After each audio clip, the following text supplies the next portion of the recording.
Salut à toutes et à tous, j'espère que vous allez merveilleusement bien. Ici Mister Collect Figure. Nous continuons aujourd'hui avec la figurine de double face de la même gamme sous Mattel, les Movie Master Collection, donc du film The Dark Knight, Batman The Dark Knight, sorti en 2008. Je trouve que cette figurine est vraiment excellente, je les trouve toutes excellentes. Il faut avouer qu'elle est assez difficile à trouver, je trouve, à un prix correct, ou du moins même sur Vinted ou Le Bon Coin. On la trouve surtout sur eBay. Et les prix sur eBay, nous le savons tous, s'envolent. J'ai réussi à l'obtenir dans le lot de la vendeuse que je remercie énormément, à qui je fais un petit coucou, une dédicace. J'ai réussi à obtenir cette figurine de double face que je voulais depuis un moment. On regarde tout de suite le packaging avec toujours ce fabuleux logo, The Dark Knight, logo de chauve-souris, 8 ans et plus. Toujours l'effet en volume, avec là le violet, toujours pour nous faire penser au Joker. La figurine de double face, il existe aussi la figurine de Harvey Dent que je vous présenterai. On peut déjà constater qu'elle est magnifique. Il vient avec la pièce à moitié brûlée. Ici, superbe illustration de Christian Bale en Batman, dans son costume du Chevalier Noir. Two-Face, donc double face. With Scarlet Coin, donc avec la pièce brûlée, ici DC Comics, Mattel, dessous le logo Batman, sous DC Comics et Warner Bros, fabriqué en Chine d'ailleurs. Au dos du packaging, nous obtenons ceci, très bel aperçu du prototype de la figurine et nous allons reparler. Je vais vous montrer de plus près, donc l'appellation du personnage, le logo toujours, petite attache pour mettre en rayon. Alors, voici le prototype et nous pouvons constater qu'il est sublime. La figurine ne donne pas tout à fait ça. Le travail de peinture a été assez différent, même la sculpture qui est approchante, mais cela me paraît un petit peu différent de ce que nous obtenons au final, même si ce résultat, au bout du compte, est quand même très appréciable. Donc là, petit laïus sur les différentes figurines et les Movie Masters figures. Là, d'autres figurines dans la gamme avec Harvey Dent. Et ici, le Joker, donc avec le missile, le bazooka, donc sans sa veste. Superbe également, les deux figurines. Mattel et sous DC Hero Zone. Donc c'est tout pour le packaging, et ben, nous allons l'ouvrir sans plus tarder. J'ai hâte de pouvoir vous la présenter. C'est parti les amis, à tout de suite. Voici la figurine au sortir du blister. Nous allons commencer par l'accessoire, donc sa fameuse pièce fétiche, qui est en métal. Elle est en métal, alors ça c'est très appréciable, très belle surprise, et aussi il me semble qu'elle est à la bonne taille. Je ne sais pas si dans le film elle est un peu plus grande, mais en tout cas elle est en métal. Donc on peut l'utiliser si on fait un cosplay de double face ou de Harvey Dent, ici de double face, pour Halloween ou pour une convention cosplay. Donc nous pouvons observer ici la Liberty, la Justice, 1922, donc comme dans le film, et là la partie de représenter qui est brûlée, complètement abîmée, avec du weathering dessus, qui donne un effet de salissure, de cendre et poussiéreux. Donc superbe ajout, très très bien ça comme accessoire, comme détail. La pièce de double face. Donc ça c'était pour l'accessoire, et nous passons tout de suite à la figurine. Alors Red Sculpt, qui est je trouve magnifique. C'est vraiment pas mal du tout. Je trouve qu'on reconnaît bien les traits de l'acteur. Ici sur le côté c'est complètement lui. On a des beaux ombrages dans les cheveux. On n'a vraiment pas qu'une seule teinte, c'est vraiment deux teintes au moins d'appliquer. Un beau blond. Les yeux sont toujours superbes. Là on voit l'effet en colère. L'effet il n'est pas heureux, pas content. On a le détail ici du squelette qui ressort, alors qui n'est pas peint en blanc. Mais je trouve qu'on a vraiment l'impression du brûlé. Il est peut-être un peu clair vis-à-vis du film, il aurait fallu peut-être plus de brossage de noir qu'on peut obtenir ici, grisâtre. Mais moi, le résultat final, je le trouve très bien fait, très réaliste, je trouve. C'est mon ressenti. Les dents ont un effet de salissure. Superbe avec l'œil. Donc la partie complètement déchiquetée, il n'y a même plus de cheveux. Le cou, idem. Nous pouvons voir de ce profil. Et idem à l'arrière, complètement abîmé. Je refais un petit focus de plus près. Je trouve malgré tout que la peinture est super bien appliquée.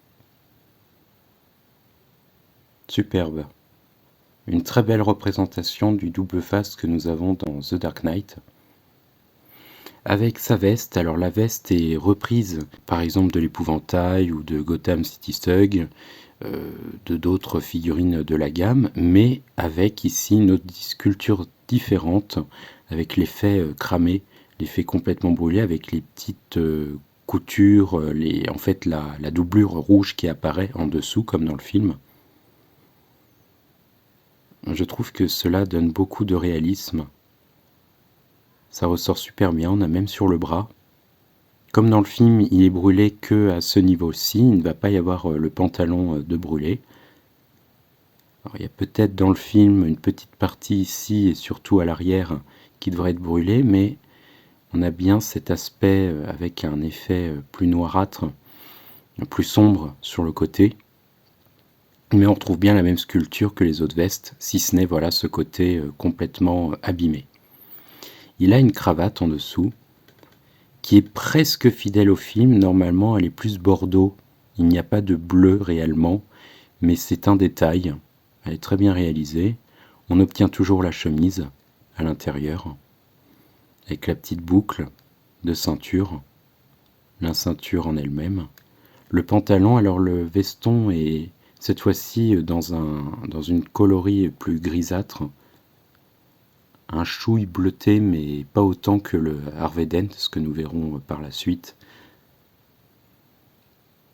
De très beaux détails, les chaussures noires laquées.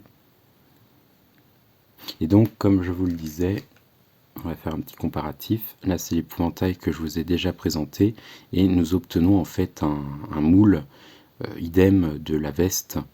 Donc, tout du moins ce côté-ci, et ici, le bleu est plus bleu marine. Il ressort plus bleuté. Et là, bien sûr, on a le côté complètement abîmé. Et au niveau des jambes, on devrait avoir la même chose.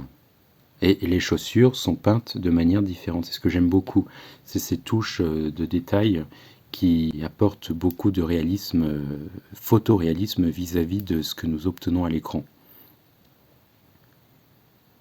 La peinture est super bien appliquée et le sculpte est vraiment très bien fait. Au niveau des articulations, la tête peut aller de bas en haut, un petit peu, parce qu'on est un petit peu bloqué par les cheveux à l'arrière. Il peut tourner, donner un côté inquiétant également, comme ceci. Sur les côtés un petit peu. La cravate n'est pas collée à la chemise. Ici, le bras peut se lever complètement, faire une rotation. On a une rotation au niveau du bas de l'épaule, juste ici. Là, toujours à 90 degrés, et les mains qui peuvent pivoter, avec toujours cette main qui pointe du doigt. Alors, ce qui est dommage, c'est que nous n'obtenons pas d'accessoires à l'échelle de celui-ci. Alors bien sûr, nous avons la pièce, mais qui est pour nous, qui est plus taille humaine, et nous n'avons pas de mini-pièce ou de main alternative tenant une pièce ou le revolver. C'est un peu dommage. Il vient sans accessoires, mais c'est facile de trouver. Enfin, on peut essayer de trouver un pistolet approximatif, approchant sur une autre figurine ou ailleurs. Donc, il a une articulation comme l'épouvantail au niveau de la chemise, peut aller de bas en haut, une rotation au niveau de la taille. Ici, les jambes peuvent aller sur les côtés, comme ceci, bien sûr en avant en arrière, une rotation au-dessus du genou, le genou à 90 degrés et le pied toujours de bas en haut. Alors, les figurines sont assez rigides à ce niveau-là, mais ce n'est pas grave. Donc, une superbe figurine de double face. Très bien réalisée. Franchement, Mattel excelle dans ce qui est représentation des personnages, je trouve. Donc, s'il vous faut une figurine de double face, je peux vous conseiller celle-ci, car elle est formidable, selon moi. Elle n'est pas tout à fait identique au prototype, mais nous nous en rapprochons malgré tout, beaucoup. Et très bien articulée toujours.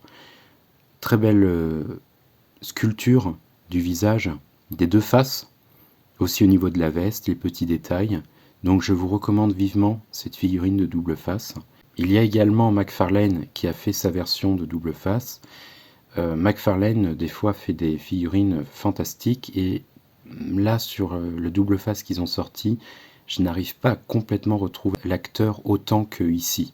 C'est pareil comme l'épouvantail, j'ai un problème à ce niveau-là, au niveau de la série, de la Wave qu'avait sorti McFarlane, pour faire un petit comparatif. Ce sera une fin de vidéo pour moi, j'espère qu'elle vous aura plu. N'hésitez pas à me dire ce que vous en pensez dans les commentaires, ce qui pourrait être amélioré, ce qui vous plaît. Dites-moi tout cela. N'hésitez pas à partager la vidéo, c'est cool, ça me fait toujours de la pub, à liker, à vous abonner, c'est très important, cela permet de me soutenir. Quant à moi, je vous retrouve pour de prochaines vidéos et d'autres présentations de figurines, notamment de la même gamme. Allez, à bientôt les amis.